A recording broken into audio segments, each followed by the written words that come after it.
Welcome to back my YouTube channel.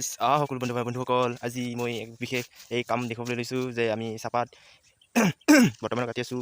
কেনেকুৱা কাটিব লাগে অলপ প্ৰচেছটো আপোনালোকক দেখুৱাবলৈ চেষ্টা কৰিলোঁ। হ'লে ভুল হ'ব পাৰে, এইটো মানে দেখুৱাম আৰু আপোনালোকক যে আমি চাহপাত কাটি থকা অৱস্থাটো আপোনালোকৰ মাজলৈ এতিয়া দেখুৱাবলৈ লৈছোঁ। আপোনালোকে এফালৰ পৰা চাই যাব, চাওক চাৰিওফালে জংঘল আৰু জংঘল। আমি এতিয়া বাগানৰ ভিতৰলৈ সোমাই যাওঁ। চাই থাকক আপোনালোকে। আহি আমি গৈ আছোঁ বাগানৰ ভিতৰলৈ।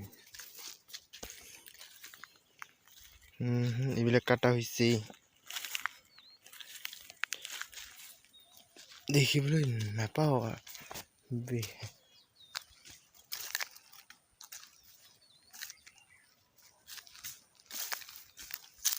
চাওক, আমাৰ এজন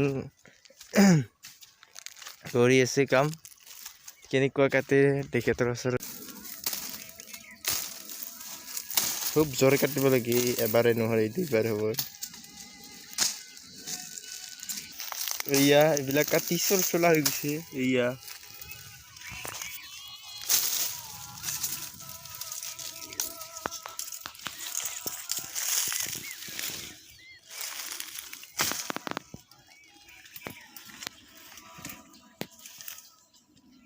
বহুত কাটিব আছে।